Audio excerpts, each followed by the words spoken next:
in class 6. This is your second video of chapter number 4, The Essence of Democracy. Last video में हमने पढ़ा था कि democracy में जो लोग हैं वो कैसे पार्टिसिपेट करते हैं और रिप्रेजेंटेटिव डेमोक्रेसी क्या होती है। अब हम आगे अपना चैप्टर कंटिन्यू करते हैं, हाउ द डेमोक्रेसी वर्क्स। अब जो डेमोक्रेसी है वो कैसे काम करती है इस बारे में पढ़ते हैं।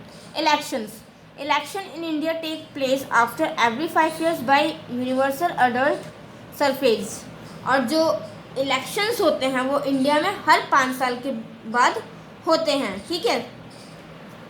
The Lok Sabha is composed of representative peoples chosen by direct election on the basis of universal adult suffrage. और जो लोकसभा की जो रिप्रेजेंटेटिव पीपल्स होते हैं वो किसके द्वारा चुने जाते हैं, वो लोगों के द्वारा डायरेक्ट चुने जाते हैं। कैसे?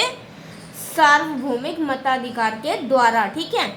The Rajya Sabha members are chosen by the elected members of the state and territorial assemblies. और जो राज्यसभा के मेंबर्स होते हैं वो किसके द्वारा चुने जाते हैं, वो लोकसभा के मेंबर्स के द्वारा इलेक्ट किए जाते हैं। The individual states have their own governing body, these are known as Vidhansabhas. और जितने भी स्टेट्स होते हैं उनकी अपनी गवर्नमेंट बॉडी होती है जिसको हम क्या कहते हैं, Vidhansabha. The representatives are elected by the people. और जो इसके रिप्रेजेंटेटिव्स होते हैं वो लोगों के द्वारा चुने जाते हैं। अब आगे पढ़ते हैं, right to vote. Our country is one of the largest democracies in the world. हमारी जो कंट्री है वो वर्ल्ड की लार्जेस्ट डेमोक्रेसी है। People play the most important part in electing the government at all the levels. और जो people हैं, जो नागरिक हैं इस इंडिया के, वो बहुत ही एक इम्पॉर्टेंट रोल प्ले करते हैं डिफरेंट लेवल्स पर, सभी लेवल्स पर सरकार को चुनने में। To elect the representative people cast votes. Representatives को चुनने के लिए जो लोग होते हैं वो क्या करते हैं, वोट देते हैं। In the election those representatives are elected who get the support of maximum number of people, thus it the participation of the people in election which ensures the formation of government. और जिस भी party के ज़्यादा vote मिलते हैं उसको वो क्या करता है, वो जीत जाता है इलेक्शन में और अपनी सरकार बनाता है। अब नेक्स्ट हम पढ़ते हैं, right to freedom. We can not think a democratic government without freedom. हम एक डेमोक्रेटिक गवर्नमेंट को बिना फ्रीडम के सोच भी नहीं सकते कि अगर किसी को कोई आज़ादी ना हो तो फिर वो डेमोक्रेटिक गवर्नमेंट कैसे हो सकती है। अगर मान लो कोई काम करे गवर्नमेंट और उसको कोई प्रेशर दे कि भाई तुम ये मत करो या ये मत करो, तो फिर वो डेमोक्रेटिक कैसे हो सकते हैं, मतलब लोगों के द्वारा फिर वो कैसे चल सकती है। अगर वो लोग उसको कुछ मतलब कि जो पीपल हैं इंडिया के, वो उनको कुछ सजेस्ट करते हैं और कुछ अपना बताते हैं और वो जो गवर्नमेंट है उसमें इंटरफेयर करते हैं, तो फिर ये जो है वो डेमोक्रेटिक सिस्टम हो ही नहीं सकता, ठीक है। Right to freedom refers to the freedom of expression, speech, movement, procession and religions. और जो राइट टू फ्रीडम है वो क्या रेफर करता है, फ्रीडम रेफर करता है किसी भी चीज़ को बोलने के लिए, किसी भी चीज़ को दिखाने के लिए, हर मूवमेंट, प्रोसेशन और रिलीजन सब के लिए वो फ्रीडम प्रोवाइड करता है, हमें अधिकार है, ठीक है। These freedoms are given to citizens in a democratic country। और ये जो फ्रीडम्स होते हैं वो सिटीजन्स को एक डेमोक्रेटिक कंट्री में दी जाते हैं। सारे जो अधिकार होते हैं वो डेमोक्रेटिक कंट्री में सिटीजन्स को दिए जाते हैं। In India is the best example of democratic government where citizens are guaranteed the right to freedom by the constitution of India. और इंडिया एक बेस्ट एग्जाम्पल है डेमोक्रेटिक गवर्नमेंट का, जहाँ पर सिटीजन्स को ये गारंटी है कि उनको फ्रीडम का राइट जो है वो इंडिया के संविधान के द्वारा दिया ही जाएगा। In India people are free to take any profession, move anywhere within the India, follow any reasons of their choice as well as express their views without any fear in a public meeting और through media, newspaper, television, radio and film. और India में क्या है, सभी citizens को ये freedom है कि वो किसी भी प्रोफेशन को चुन सकते हैं, कहीं पे भी इंडिया में कहीं भी आ सकते हैं, जा सकते हैं। वो किसी भी रीज़न, किसी भी धर्म को फॉलो कर सकते हैं जो उनको पसंद है, ठीक है। अपने व्यूज़ को एक्सप्रेस कर सकते हैं बिना किसी डर के, पब्लिक मीटिंग्स में कर सकते हैं, कैसे मीडिया के थ्रू कर सकते हैं, न्यूज़पेपर के थ्रू, टेलीविज़न के थ्रू, रेडियो के थ्रू, फिल्म के थ्रू वो अपने जो व्यूज़ हैं उनको एक्सप्रेस कर सकते हैं। आगे हम पढ़ते हैं formation of the government. Government की फॉर्मेशन के बारे में पढ़ते हैं। The party that wins the majority of the seats of the legislation forms of the government. Representative democracy means the rule of the majority. देखो, जो पार्टी मेजॉरिटी से जीत जाती है, जिसकी ज़्यादा सीटें आती हैं लेजिस्लेचर लोकसभा में, वो क्या करती है, वो अपनी सरकार बनाती है। और जो डेमोक्रेसी रिप्रेजेंटेटिव डेमोक्रेसी है, उसका मतलब क्या होता है, रूल ऑफ मेजॉरिटी, मतलब कि जिसकी ज़्यादा मेजॉरिटी, जिसको ज़्यादा वोट मिले उनका शासन। ठीक है। The government should represent the largest number of the people. Many जो गवर्नमेंट है वो लोगों के ज़्यादा से ज़्यादा नंबर को रिप्रेजेंट करती है। Many a time one single party does not get a called majority. अगर किसी भी सिंगल पार्टी को वोट मिलते हैं तो फिर वो मेजॉरिटी नहीं कहलाती। In that case a group of parties combines to form the government. और उस केस में क्या होता है, वो 2-3 पार्टियां जो होती हैं वो मिलकर एक गवर्नमेंट बनाती हैं। और इसको क्या कहा जाता है, कॉलिशन गवर्नमेंट कहा जाता है। ठीक है। Alternatively the political party with the largest number of seats can form the government. और पॉलिटिकल पार्टी जिसके ज़्यादा नंबर ऑफ सीट्स मिलते हैं, ज़्यादा वोट्स मिलते हैं, वो क्या करते हैं, वो अपनी सरकार को बनाती है। If it receives the support of other parties and independent candidate. और वो क्या करती है, अगर उसको ज़्यादा वोट नहीं मिलते तो बाकी पार्टियाँ उसके साथ मिलकर सरकार बनाती है। और वो क्या करती है, फिर उसको अदर पार्टीज़ का और इंडिपेंडेंट कैंडिडेट्स का सपोर्ट उसको मिलता है। अब आगे पढ़ते हैं सपोजिशन के बारे में, अपोजिशन के बारे में। The parties that are in minority from the opposition. The minority has an important role to play the government. और जो पार्टीज जो होती है वो अपोजिशन, जिनको कम वोट मिलते हैं वो उसको बोलते हैं अपोजिशन पार्टी। ठीक है। जो अपोजिशन पार्टी होती है उसका भी एक इम्पॉर्टेंट रोल होता है गवर्नमेंट में। Both the majority and the minority should work together for the welfare of the people.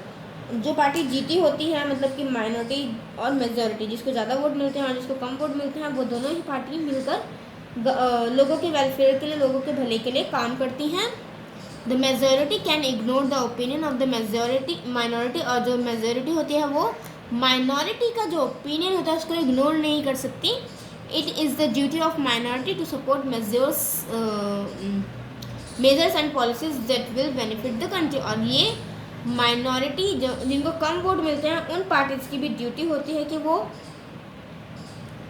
Country के लिए अच्छे जो पॉलिसीज होती हैं उनको बनाएं। और उनको फिर जो मेजॉरिटी की जो गवर्नमेंट होते हैं उनको बताया, ताकि वो उसको कंट्री पे इम्प्लीमेंट कर सकें। ठीक है।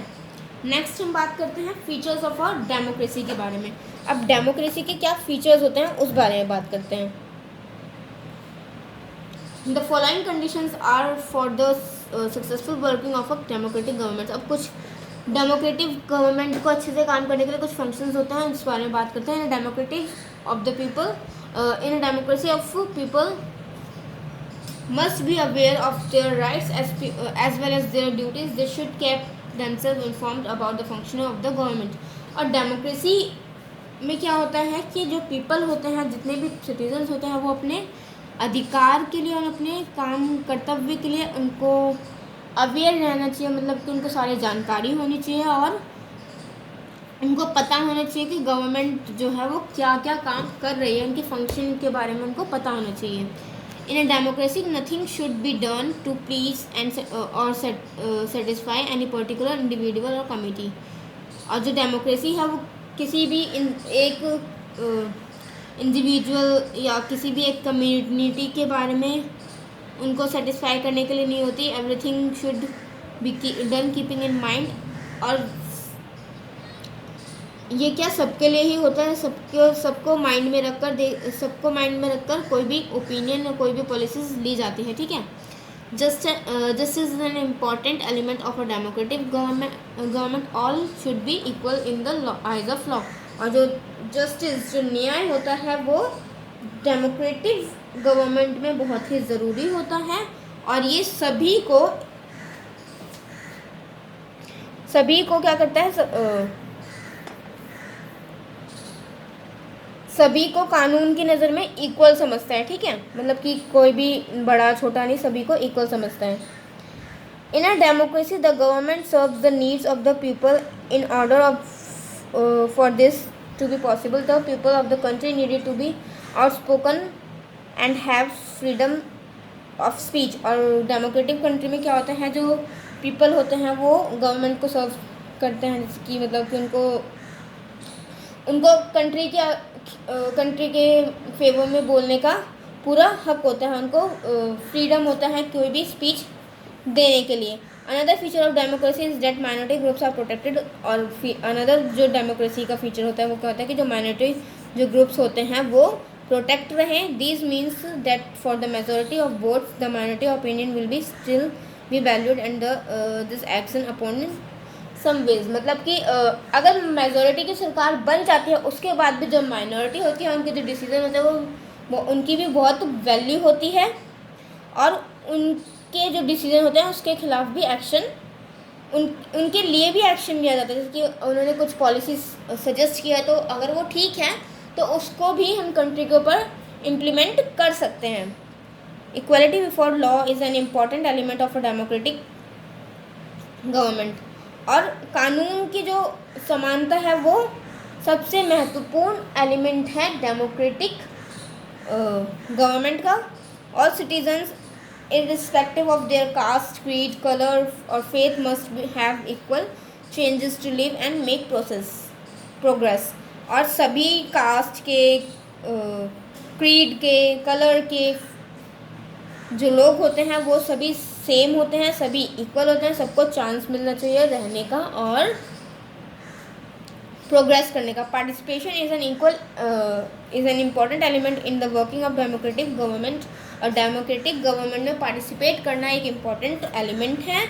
Every citizen has right to stand as a candidate at any post. और सभी सिटीजन्स को राइट है किसी भी पोस्ट पर खड़ा होने का। If he can muster a majority then there should be no hindrance occupies the any post be for it minister of even a prime minister. और सभी को मतलब किसी भी पोस्ट के लिए पॉलिटिक्स में आने के लिए, किसी भी फील्ड में जाने के लिए सभी को इक्वल राइट मिलता है, ठीक है। In a democracy the final decision of making power must rest with those elected by the people. और जो डेमोक्रेसी में क्या होता है, फाइनल जो डिसीजन होता है पावर बनाने का वो किसका होता है, पीपल के द्वारा उनको इलेक्ट किया जाता है, पीपल का होता है, ठीक है। In a democracy, each adult citizen must have one vote and each vote must have one value। और डेमोक्रेसी में सभी सिटीजन्स के पास एक वोट देने का अधिकार होता है, और एक वोट देने का अधिकार जो होता है वो सभी के पास होता है, सारे सिटीजन्स, सारे बड़े और 18 ईयर्स से वो सबके पास होता है, ठीक है, वोट देने का अधिकार। और एक वोट जो होता है उसकी वैल्यू एक ही होती है, ठीक है, एक वोट की वैल्यू एक ही होती है। मतलब जैसे कि मैं अगर वोट दूं तो मेरे वोट की वैल्यू एक ही होगी, मैं किसी और को दोबारा से वोट नहीं दे सकती। ओके क्लास, आपका चैप्टर यहीं पे फिनिश होता है।